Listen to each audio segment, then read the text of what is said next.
good, the bad, and everything that made you sad. We have talked so much about a few different conferences. We've gotten into in the NFL. We've gotten into the NFC West. We've gotten into the AFC West. We've gotten into the NFC East.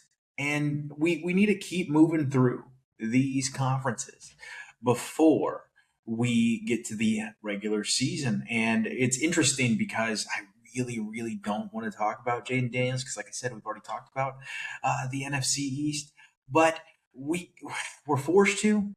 We're forced to. RG3, God, that guy sucks. Anyway, that's my weekly or bi-weekly commentary on RG3. That guy, he just posts about shit he doesn't know about, stuff that he doesn't do any research on. He only posts about things that are popular. It's like he's like a walking chat GPT about like, hey, what's viral right now? What should I tweet out? And then he does his stupid ass, this is a safe place gimmick. I think if you like RG3, like there's something wrong with you. He's just not a great human. He does a lot of things just for, like I've said before, clout, and it's really annoying. But he chimed in on this Jaden Daniels Pickett situation, and we're going to be brief with this because we've already talked about NFC East a few weeks ago, and here's what we'll say: this is dumb. Nothing tells us it's summer more than a situation like this involving Jaden Daniels and LSU. Now, we're rushing over this, but Brian Kelly promised Jaden Daniels, apparently, that no one would wear his number 5 after he left.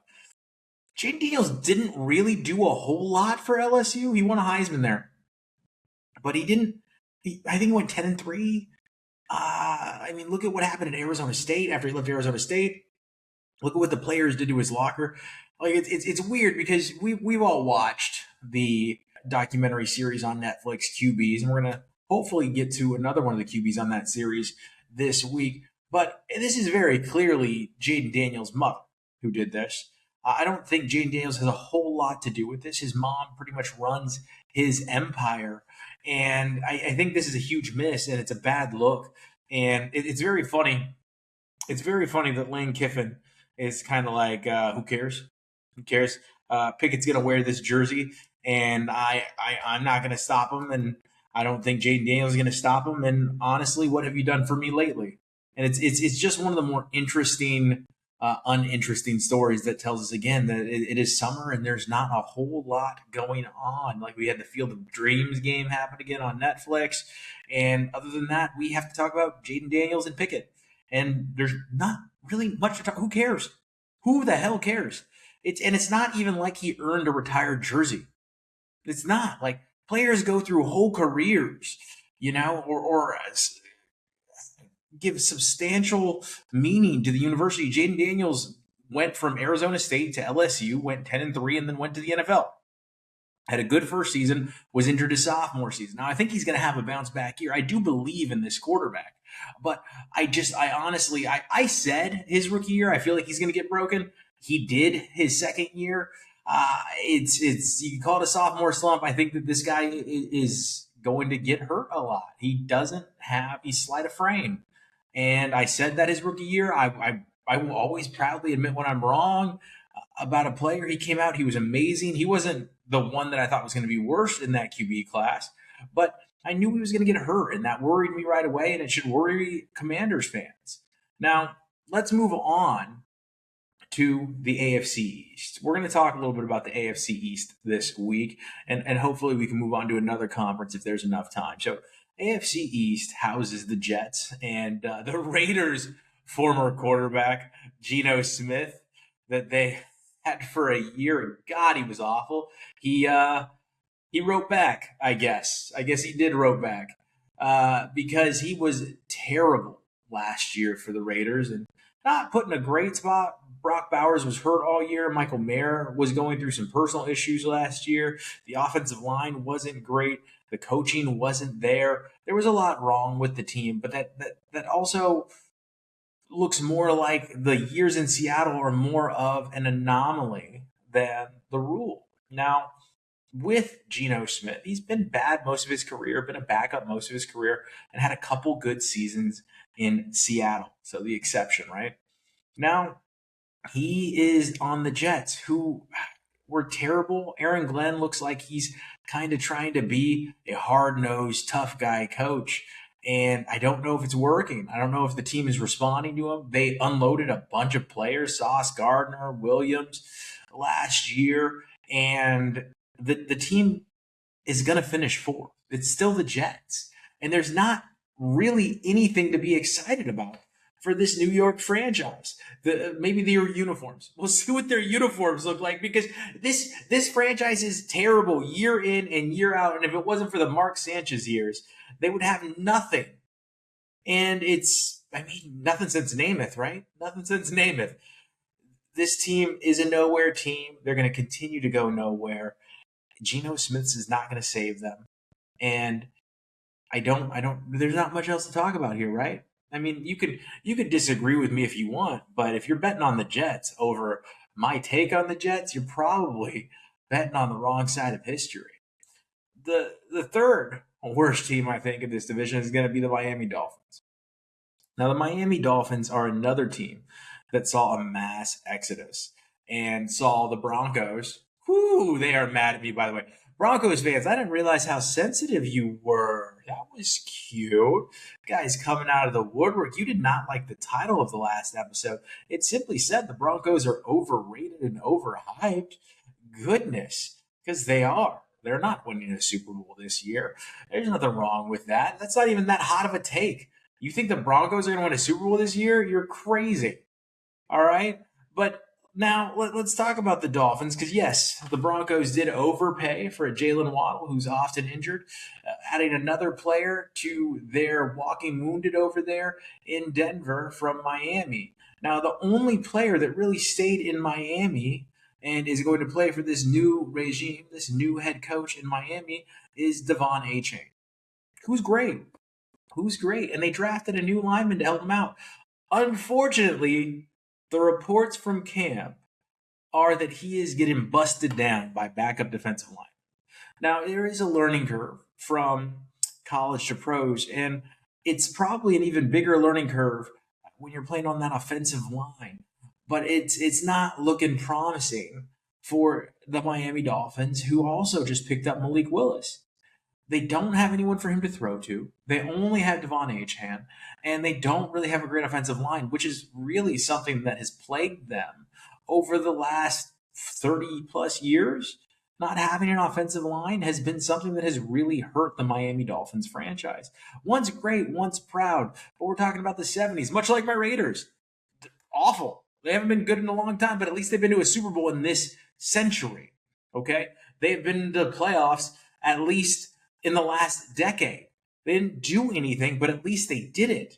Now, when we're talking about the Miami Dolphins, yeah, they went to the playoffs, but no one really had much hope for them outside of one season. And that season, it all went to hell because they lost to Levy's and the Tennessee Titans. And that's kind of the Dolphins' luck. Now, the only reason I got them finishing in third in the conference this year is because in the division this year, finishing third in their division this year, is because they're in the same division as the Jets. That's really it. They're in the same division as the New York Jets. So somebody's got to finish last, and somebody's got to finish second to last in the division. And it's looking like those two teams are going to be the bottom of the barrel. Now, New England, the New England Patriots, Drake May, Super Bowl runner-up, goes into his third year under with this Patriots team, and continues to work with head coach Mike Vrabel, who is embroiled in controversy. We're not going to talk about it, though. We don't need to drag people's personal lives into sports all the time, right? It doesn't have to happen all the time. This is way off the field. This is way off the side when nothing's happening. But basically, what the Patriots were able to do is add a wide receiver to a core that already had Stephon Diggs. Now, is A.J. Brown going to be a major upgrade from what they had in Stephon Diggs? I don't know. I don't know. Maybe that remains to be seen. Is he going to be a diva in New England and disrupt things like he started to do in Philadelphia? Maybe, but he was still very productive in Philadelphia. That's what people aren't talking about. He was extremely productive, extremely good in Philadelphia, and he's younger than you might think.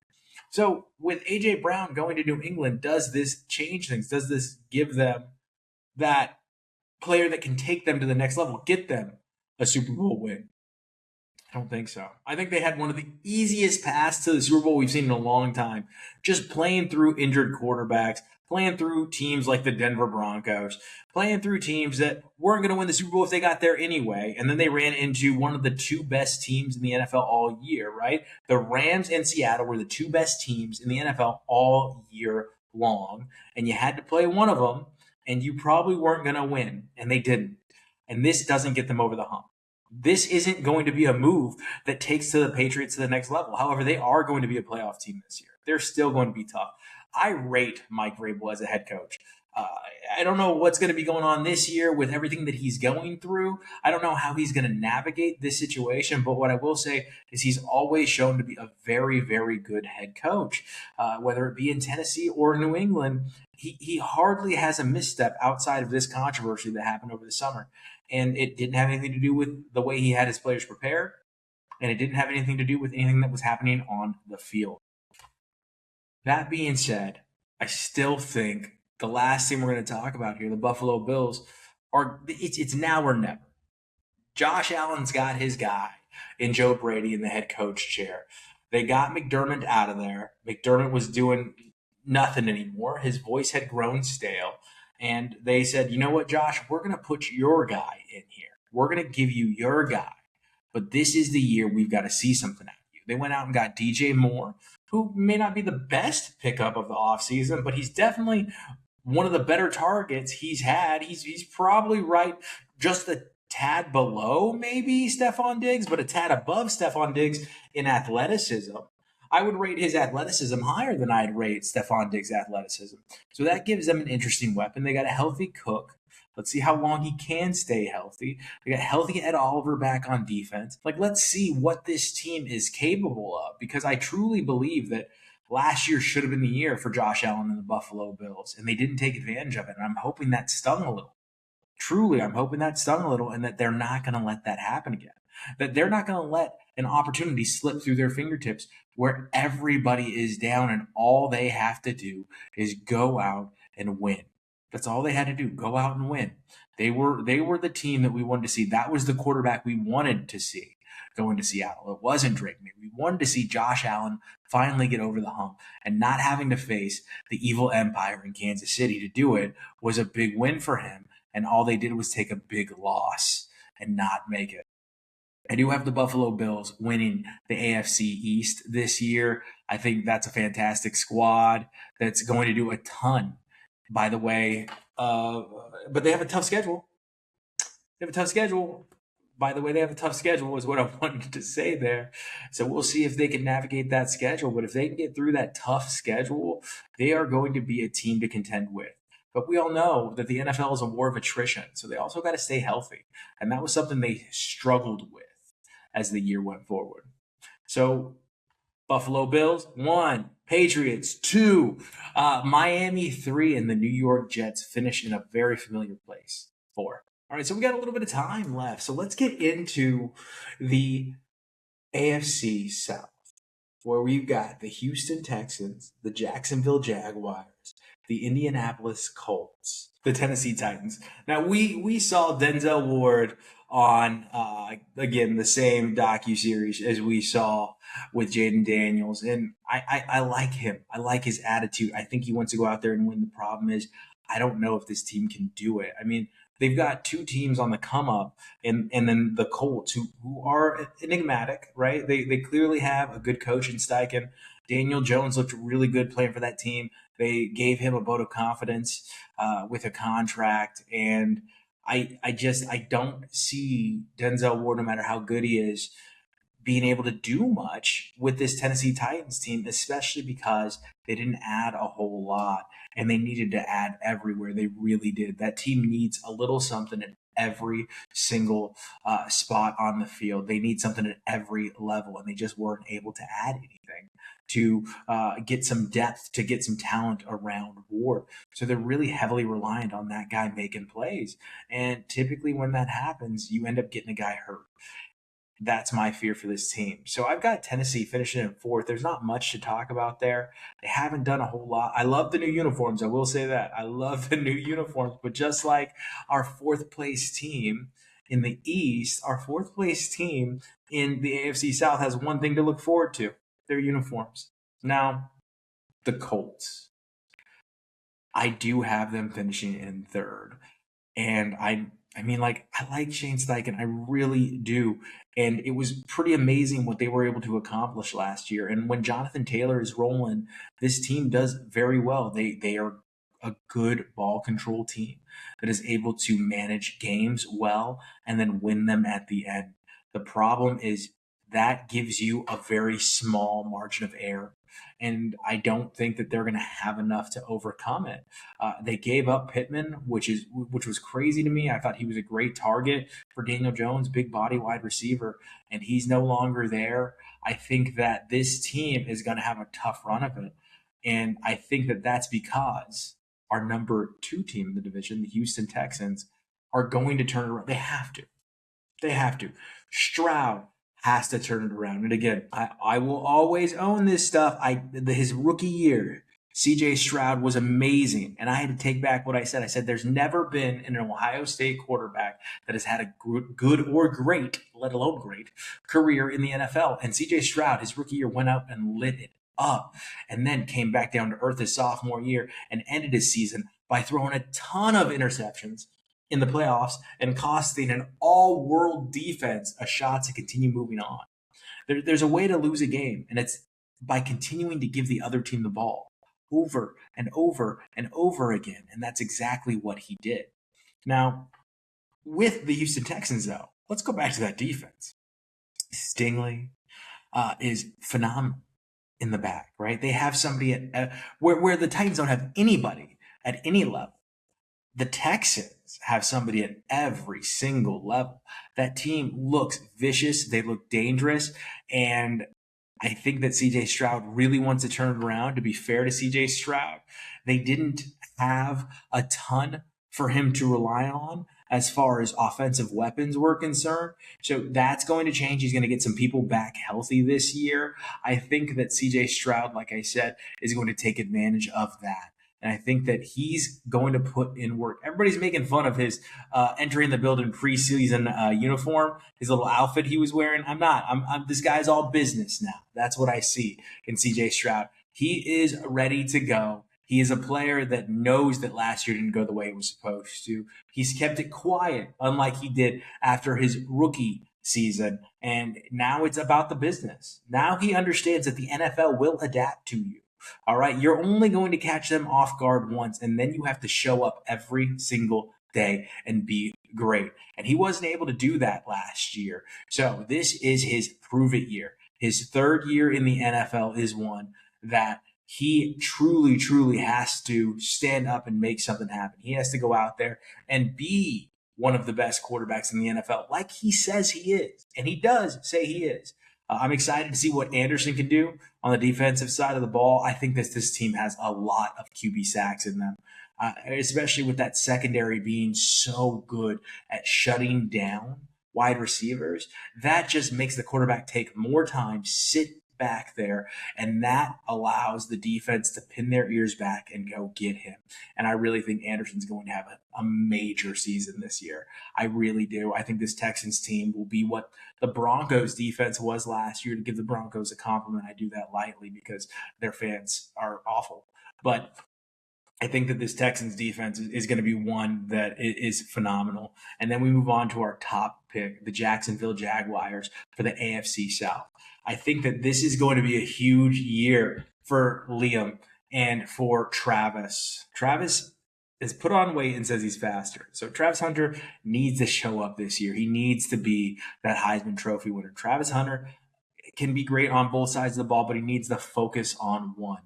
And then we need to see another big year. I mean, Trevor Lawrence had a quiet big season last year. It's weird to say it was quiet, but it's because so much of it happened on the back half of the season when him and Liam really started clicking. This offense looked so good going into the playoffs. And I'm very excited to see what they're going to be capable of in year 2. This is going to be a fun team. It's going to be fun to watch. And I think that this division, despite what I said about the Tennessee Titans, is going to be one of the more exciting divisions to watch this year. And it's weird to say that about a division that's been down for a very long time. I think that this division is going to be competitive. I think that this division is going to mess a lot of things up for a lot of teams that people are hoping are going to be good or are hoping can make a run at the playoffs. I think that this division has definitely 2 teams making the playoffs and maybe a sneaky third, depending on what the Indianapolis Colts are able to do. I know they truly regret how they finished last year. So if you're following, that's Jacksonville Jaguars, 1, Houston Texans, 2, Indianapolis Colts, 3, and the Tennessee Titans in the basement. Thank you so much for joining us each and every week here on the Sad Fan. We will see you next time.